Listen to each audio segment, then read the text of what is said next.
I was all for just reading a book, having you sit here with a book in front of you in an armchair, reading to people with your professor glasses on.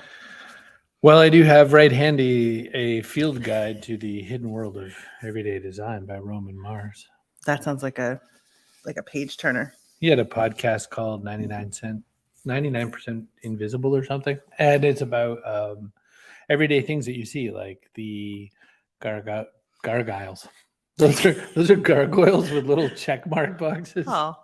So as you can see, it's an us show today. I should say hello to my mother. Hello, welcome to the Backpack Show. That's my father's wife right there. That's your mom. That's my Stop biological it. father right there. So I was thinking, and hello to the Brogans, I was thinking it would be very interesting to get some speaker tips from you because you're such an experienced speaker and so many people are now like rediscovering live events and or trying to get themselves out there for the first time. So events, speaking, presentations, that sort of thing. Okay, we can talk about that today. Hi everyone, Tim Kitzrow from NBA Jam and NFL Blitz, welcoming you to The Backpack Show. Your hosts, Chris Brogan, Kerry Gargone, Boom Shakalaka. Backpack Show. Boom Shakalaka. I was looking at Jesse Cole today. I was looking at JB. Hey, look at this. Leslie. Nope. Hi, Leslie. Hi, Joanne. Nope. Hi, Carl. Hi, Chloe. So let's talk about speaking and presenting. Oh, you know what I should do? Probably this. Chloe says I'm back. That's because I was sick last week. Hey, you know what's okay is when your co-host is sick, you can still make a show. You just have to use StreamYard. StreamYard is so easy. cbrogan.net/StreamYard. We're talking about presenting, which includes presenting on platforms like StreamYard. It's actually gotten much easier to use because they've added layouts. You can do all sorts of things that make it more dynamic. Yeah. We're not doing any of them, but you can. We're doing none of them yet, but we could. We could. And hey, want a .online domain? Get a .online domain. cbrogan.net/online. cbrogan.net/online. Use the code Chris, all caps, to get that .online domain name for $1. $1, yeah, 99 cents. For a year. 99 cents, but hey. Oh, hi, Annette. So, Annette. Let's see. So Annette happy sent me a to lovely see book. both. Thank you, Annette, for the book. Thank you for the chocolate. Yes, that's the book. Annette has the best chocolate hookup in the world. Those ones with the potato chips in it. I know. It's pretty good. There's also one that has, I think they're like pop rocks. Yeah. You know, the sort of like sparkles in your mouth. Mouth sparkles. Like presentations and speaking. It's really good. It's really good. So I have seen some pretty lackluster presentations, is why I thought it would be a good opportunity for you to share your knowledge. Well, maybe you think this is true too. Okay, because you come from marketing profs. I come from having you've spoken as well, but you also helped run an event where lots of people spoke. You've seen presenting, you've seen what it can be, and also you've seen when time in presenting at work. Why is it that people at work seem to treat presenting like it's, there's a gun to their head off the camera? Some people really don't want to do it, is what you have to realize. Some people are introverted. They have no desire to present. And for whatever reason, it's like part of the job that they've accepted that they sometimes occasionally have to do it, and they really don't want to. So in those cases, I actually would suggest that they nominate someone, that it be permitted, that they nominate someone with the inclination and the talent. Yeah, I find a lot of people, like I get a lot of presentations now in sort of the executive sphere of corporations, where in which so many people are there reading off the data as if they are, I don't know, they're just being forced, or if they get through it fast, then we can move on to the rest of life and frolic, Sometimes it's fine, but other times it's just a painful experience for everybody involved. But even people who would like to do it and think that they're good at it, sometimes, I don't know if it's sort of heady that they feel like they're the center of attention, and it makes you a little uncomfortable, but also excited, and they just sort of run off on a tangent or something, and they lose track of the presentation, and everybody else just checks out. So whatever the purpose was of having them present, you have lost the benefit. I also find, though, that for whatever reason, people treat presenting for work so different than the entertainment they like to consume. So one of the things I say a lot of times is when you go into Netflix after this meeting, are you looking forward to the one that talks like this and reads all the information out without any breaks or pauses and provides it? Or do you listen for dynamic things and interesting things and excitable things? And I think that we, for whatever reason, forget that you can emphasize and that you can highlight and you can change tone and whatnot. It's amazing. There is a trick to sounding like you're delivering a delicious secret when it's really just, like a product feature or something. Right. And sometimes it's a little over the top. Yeah, it can be. Joanne says, I've done that. I get too excited and I go along. Yeah. It's easy to do. One of the things that motivates me is when people laugh at my dumb jokes. One of the things that takes me off my plan is when people laugh at my dumb jokes. Because I go, I made them excited. I told them a joke and they laughed. And then I'll just make more jokes. Tell less speech. So Tamsin Webster, phenomenal speaker, by the way, but also great at presentation architecture. She's got the red thread as her goal. Yeah, she actually does workshops. If you haven't followed Tamsin Webster, you definitely should. But she will talk a lot about planning the talk with a goal in mind, like what you want people to do, what they need to know, understand, believe, all the things it's required to get them to take the action you want them to take. And then she's ruthless about pruning other things out. Like either it serves that path or it comes out. So go through that again for me, because you said it really fast. Yep. But what are so they? You don't just give a presentation for the sake of giving a presentation. You want people who are there to do something afterwards with the information you're going to give them. So think about what that something is, and then think about what do they have to believe, feel, or know to take that action I want them to take. And what do you have to tell them to make them believe that those things, feel the way you want them to feel? So like what data, what anecdotes, what stories can you share from your business that will get people on board with what you're trying to say? So anything you've built into your presentation, like jokes, that doesn't serve that purpose comes out. No. But I get it. Elizabeth says, welcome back, Kerry.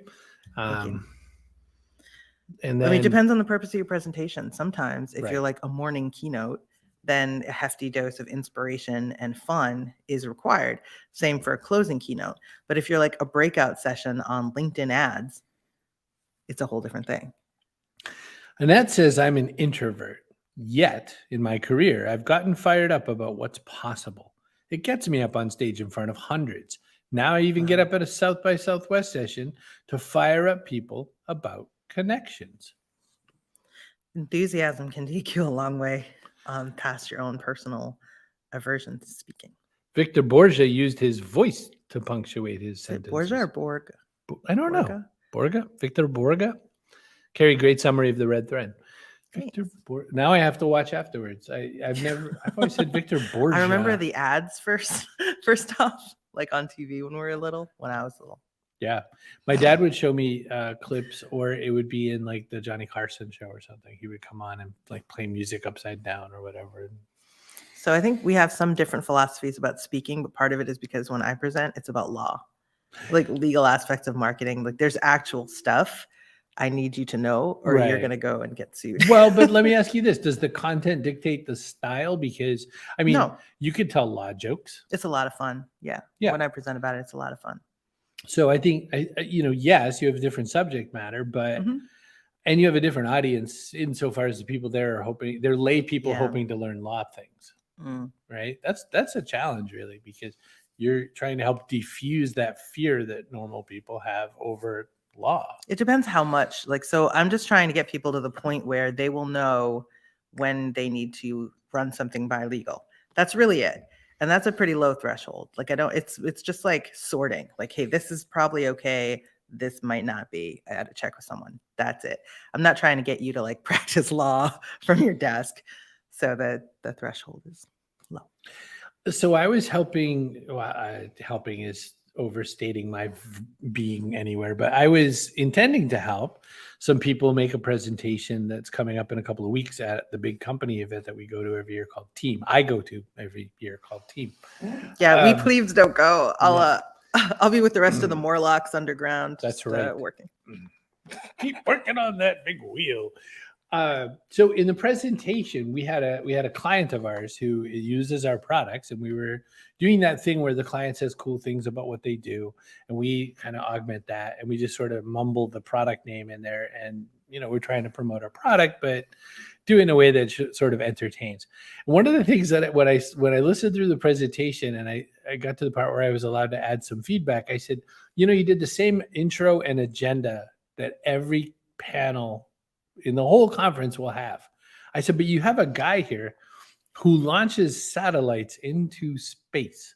I said, you kind of like bury the lead. Yeah, you could launch on that. No, you could start this presentation going, most of you systems admins, sysadmins, none of you probably use it to launch satellites into space. I said, that's a great sentence, because another thing that happens, especially at the beginning of any speech, is there's a whole room full of people, if you're at a live event, saying to themselves, should I be here? Like, is this going to be worth my time? Like, they're going to put out snacks. I should go be first in line for snacks. Yeah. Yeah. I think that any presentation, Zoom, in a small meeting, 3 people at a coffee shop, attention management is the role of any presenter. What do you take? What's your take on that? I don't know. You walked out of my speech. Yeah. That's because I have anxiety. Okay, Kerry, there's a bunch of us that need to hear you talk law for intellectual property and such. I appreciate your LinkedIn post on this topic. Wow. Yeah. Well, I mean, it's something I wish more people knew generally. In my role currently, that's not like the legal aspect is not the focus of my role, right? I'm an editor, I'm a writer, I'm a content creator, but there's plenty of times I go, oh, you guys, we can't use this. Like, this has third-party content in it. There's plenty of people without my background don't think about it at all. So for the sake of everybody I care about, I would like to give a crash course on how to not get sued. Okay. It's so, like, in the land of TikTok or old man TikTok, like I watch, it is so amazing. YouTube Shorts. Instagram Reels, any of those, whatever Meta's one is. Do you have like actual film that you like roll out a projector and show like 5 seconds at a time? Would you look at that picture? In that black and white. I feel like anybody who wants to make a short just says, if I can find the file, I can use the file. Mm-hmm. I'll just put Carry On My Wayward Son in the background because, I have access to it. I know. And I understand the impulse. I really do. But you just can't do that stuff. So that's like the tip of the iceberg. I mean, that's table stakes for not getting sued. There's more than that. But especially now that we're creating content with the help of AI, some people. And it's really important to not just fact check it, but to make sure it's not directly lifted from a source. Because I don't know, how good some of them are, like at putting together content. Is it reordering stuff? Is it reorganizing? Or is it just going, this is a paragraph about that? Pfft. I mean, I'd be careful. That's all. Yeah. I'm not saying don't use it, but I mean, you got to think about these things.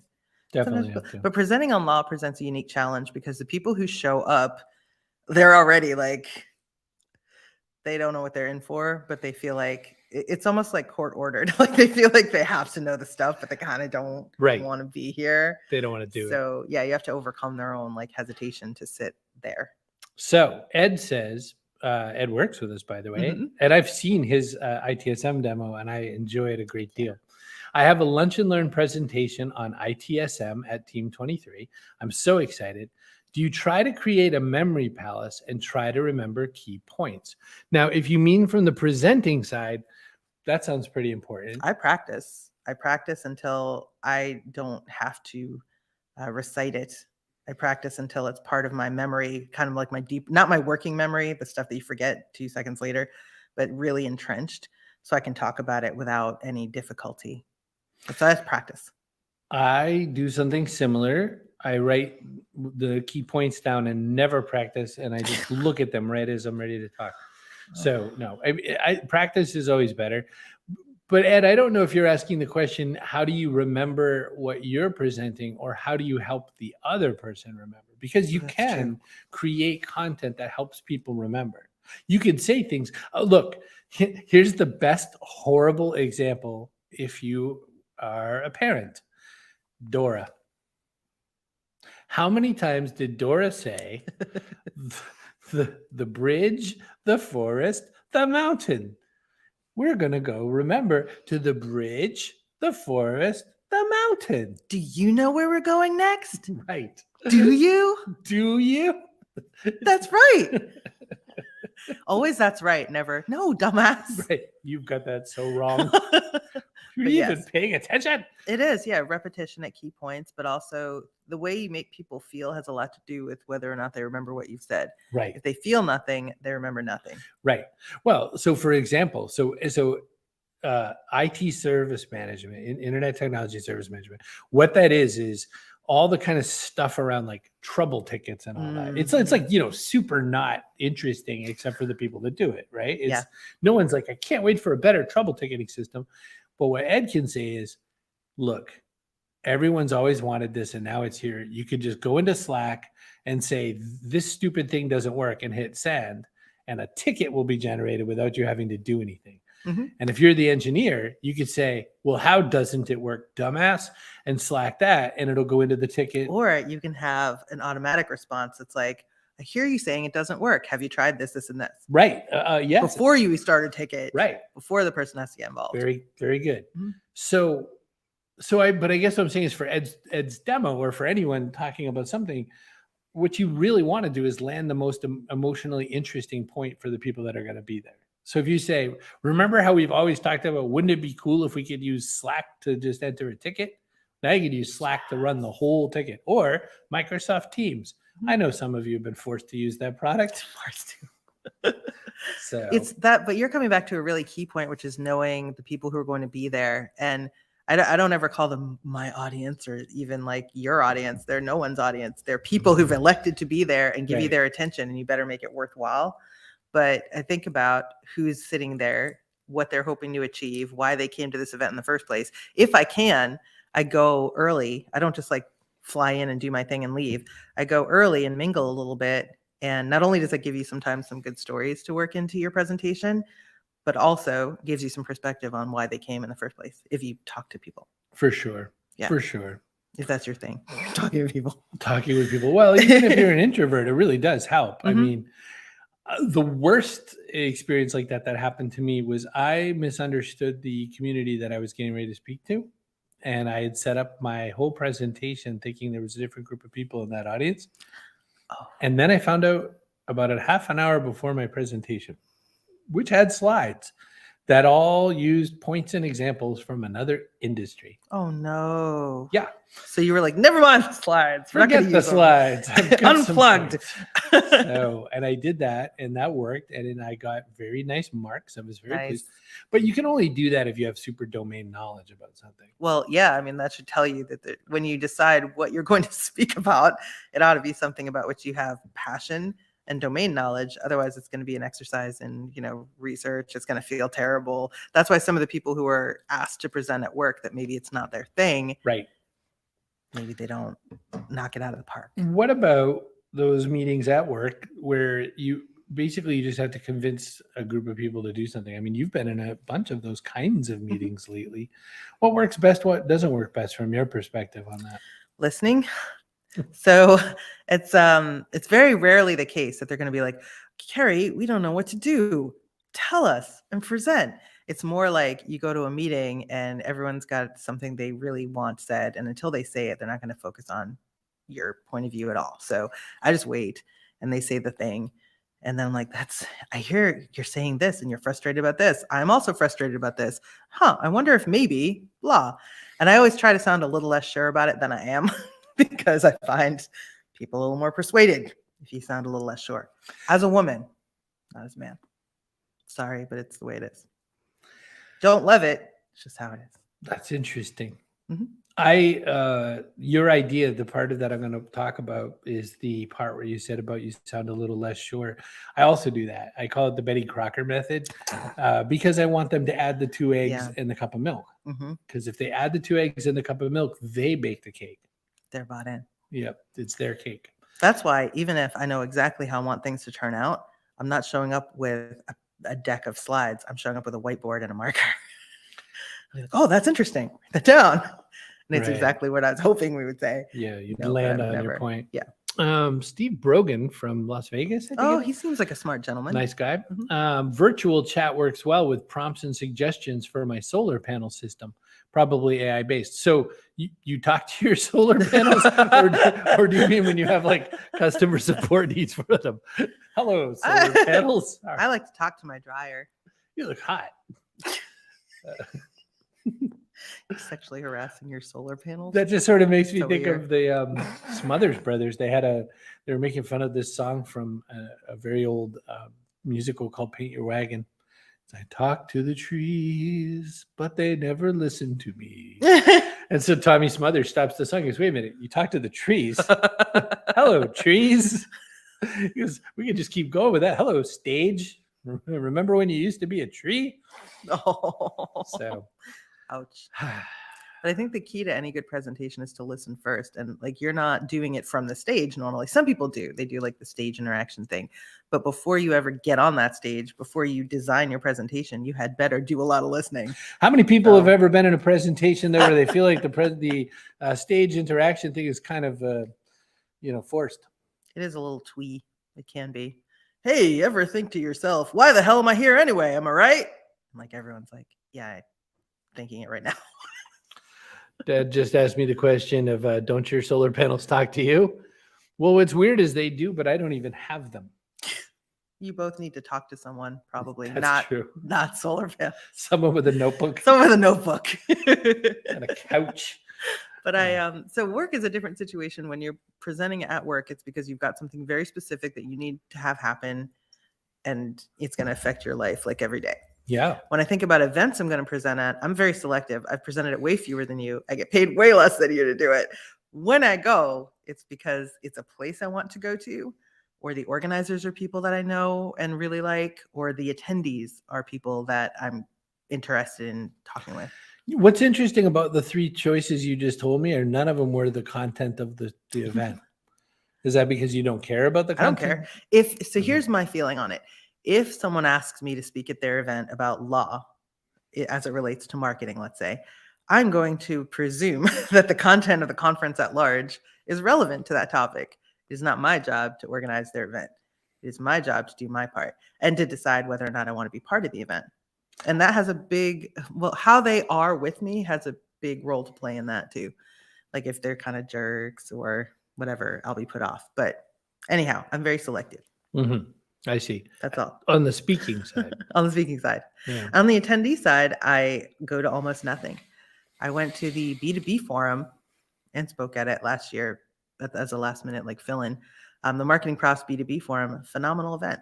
Always really well planned. The organizers have a very good handle on the people who come and what they care about, and they make the experience unique. You would think a B2B conference of any kind, marketing or B2B, anything else, is going to be boring as hell. Never boring. Always fun and unexpected things happening. Just really well done. And the presentations often follow suit. Like they tend to be very high quality. I can't say like I've never seen a dud, but I have rarely seen a dud. And I've never seen a dud more than once. They don't come back. I have not spoken at an event in person, like a live in-person event for some time now. Possibly since the very beginning of the pandemic, more or less. Wow. And so that's been interesting. You're hiding in your hobbit hole. I have not been sought.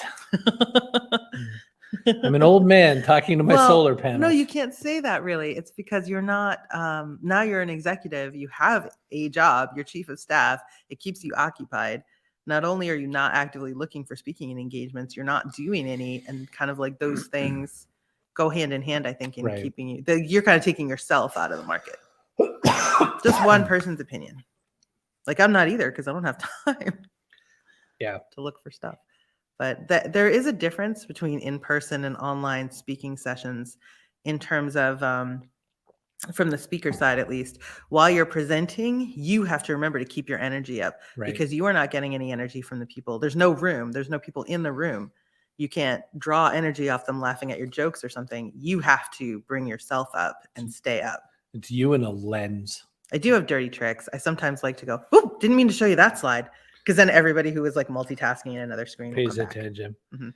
Thank you, Kerry and Chris. So happy to laugh and learn with you this Friday morning. What a rich Yay. conversation. So valuable. This one is a classic. Today is my last right now hosting session. Ooh. 126 weeks. Well, that is great. We look forward to that. Thank you. Good luck with your hosting session. And that's so nice. And that's so She nice. sent me chocolate and books. It's a fun book, too. It is. That's right. Still in the corner of my desk because I'm not done. I'm about 50% of the way through the book. Slacker. I keep finding people I know in it too. Michael and those guys. Michael Bugnier Senior. Yep. Kerry, that energy thing is a big issue for online speaking. I have seen people because we run a show, right? So the backpack show used to be 5 days a week, 2 guests per show.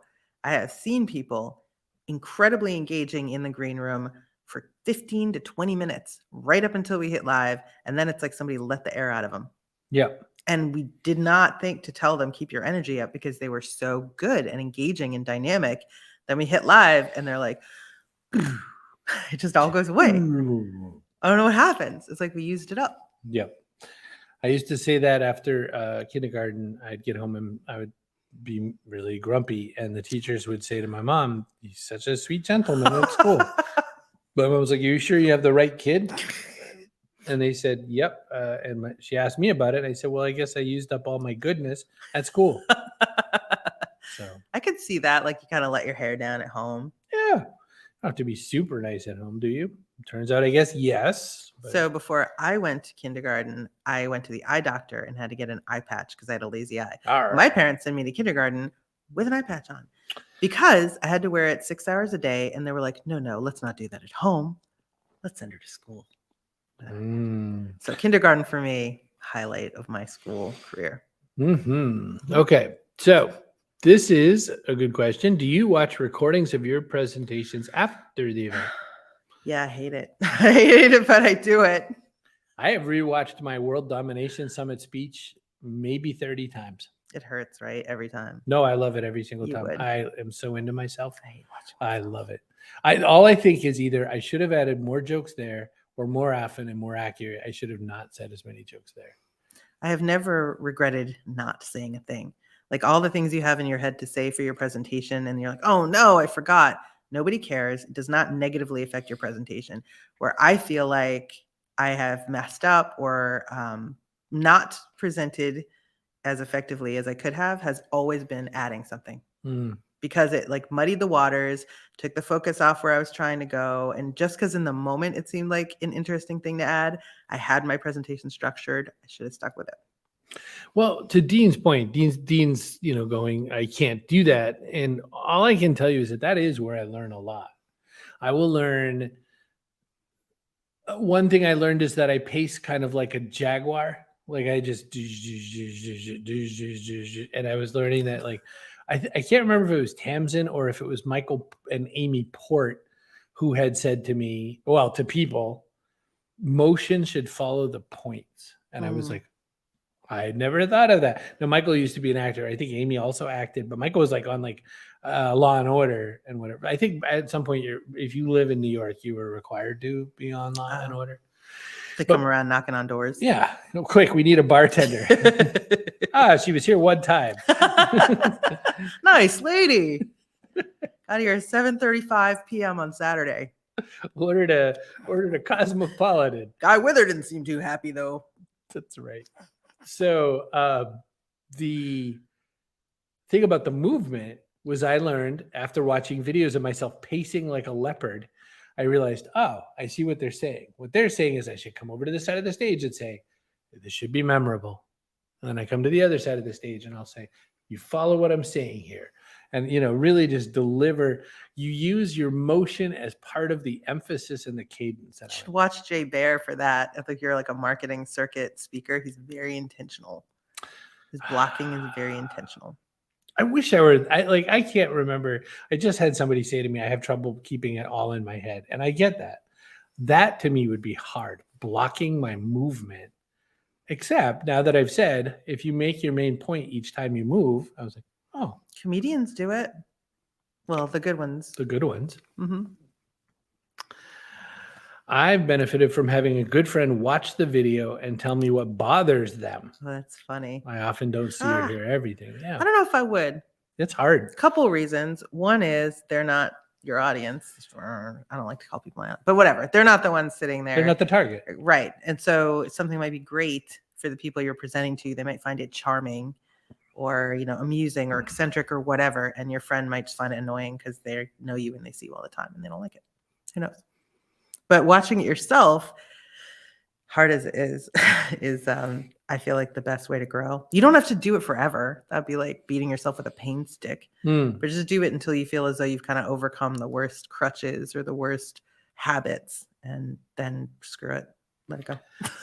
I feel that one way to learn is to pay attention to one thing you want to emphasize each time.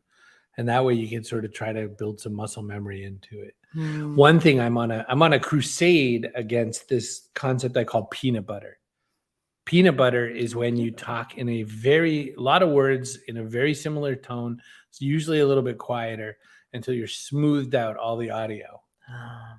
And so if you're not really kind of keeping your tone energetic and that sort of a thing. So you want chunky peanut butter? What do you want? You want no peanut butter because you want the tone, you want the delivery of the message to be boom, here's the message. You have to let air back into speaking too. If you talk nonstop when you're making a point, so sometimes you might explain a point and then you will keep going and you'll say, well, not like I'm talking about it, but I just want to keep it going. And I want to make sure that you're really aware. And I mean, it's important to me. So I'm going to talk really nonstop about it. All of a sudden, everything floods out of your brain because you've just taken in 500 words. Whereas if you break the point into a spot where your brain sucks it in, you basically have to be like Christopher Walken. You at least have to be thinking about about letting some air back in. Like if you're a lawyer and you do a closing argument, you don't sit right the hell down and let the person jump right up. As soon as you finish, you give it a beat or three when you've said your last thing for it to sink in. Then you slowly go back to the table and sit down. You must be on the same wavelength as someone because Steve Brogan said also crunchy peanut butter. I love your parents. Excellent point, Kerry. I love your parents. I don't know which one, but thanks. Years. No, I know. Yeah, having a friend watch your stuff. Have your friend. Okay. It's hard. When I was an associate at a law firm and they had the partners review all of us, like watch a recording with us of our stuff. And it was hard. I mean, they liked mine and it was still hard. It was horrific to sit through. Anyway, it's tough. Tough it is. You know who's a really great public speaker? My Uncle Phil. Your Uncle Phil. Your Uncle Phil was a musician and he had to sometimes in between the songs say a little something. He was like an MC, yeah. And he had a great sense of humor. He made some jokes that were like a tinge off color. Give me an example. Like, no. Well,